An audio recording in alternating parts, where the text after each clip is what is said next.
This is Sean from the driver's perspective, and I kind of wanted to do a rant today about a subject I've been thinking about quite a bit, and it relates to motorcycles, of course, because we're on the Triumph today, riding home from work. This bike in particular has kind of reinforced a lesson, and that is get your suspension adjusted.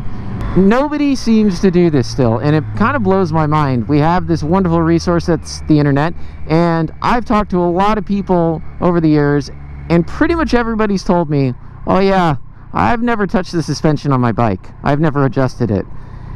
And that scares me. I had I'll call it a pretty close call on this bike when I first got it, because I mistakenly didn't adjust my suspension. I went out and I rode it just like all the other bikes I've owned, except that all those other bikes I've owned, I've had the suspension set up. And I went through a series of corners and I increased my pace, and suddenly the bike wasn't reacting how I expected. It was steering much heavier, and that caused panic. Thankfully, I was riding with enough in reserve, as I try to always do on the street, and I was able to avoid an accident. But had I actually taken the time to go get the suspension set up, I would have probably not even had that happen. I don't want to see that happen to other riders who just don't know any better. And that's why I kind of want to create this PSA of learn how to adjust your suspension, or spend $40 with your local suspension tuner and at least have them set up the sag and compression and rebound to some baseline, so you at least know where it is. Without that, you're just guessing. Guessing's no good when you only have 2 tires in contact with the ground. You want the suspension working well. And the other thing that kind of goes along with that, don't just expect to set it up once and forget about it, because suspension setup for the street and canyon carving and the track, they're all different things. Each one kind of needs a different setup. On the street with like these terrible roads, I set it up pretty soft because I don't want to get bucked off the bike, and I want my back to feel okay when I get to work. So I adjusted on the softer side of things. If I'm going out for a hard ride, I'll add a couple clicks of preload to the front, maybe change the compression and rebound, and then I'm good to go. And same for the track. When I get there, I'm going to have to start all over again and learn what this bike wants for setup, as I'm also learning things myself. Just because you're a new rider too doesn't mean you can't take advantage of a properly set up bike. When it does the things you expect of it, it's a safer ride for you and more enjoyable. So it's okay to ask for help, I guess is what I'm really trying to say, because I think there's a lot of ego involved in motorcycles and motorsports in general, and sometimes that clouds our judgment, and it's important to throw that aside and seek out help to get everything working right for you, so that way you have a bike that does what you want, and you don't have, any close calls. Hopefully that's ideal for any motorcyclist. No one setting can rule them all. That's the big thing. You have to have it set up for you. Everybody's different, even with cars.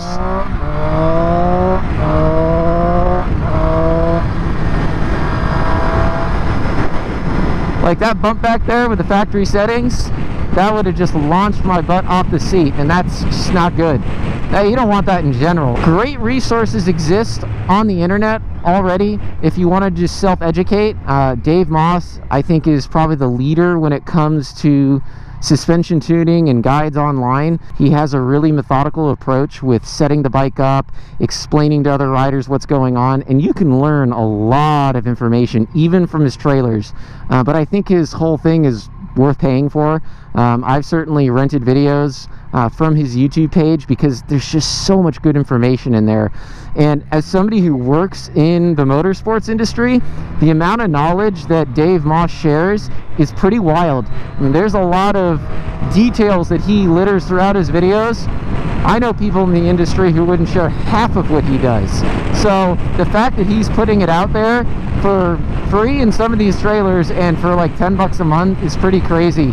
So that's a resource that I personally use to learn more. Just do it. Get your suspension set up.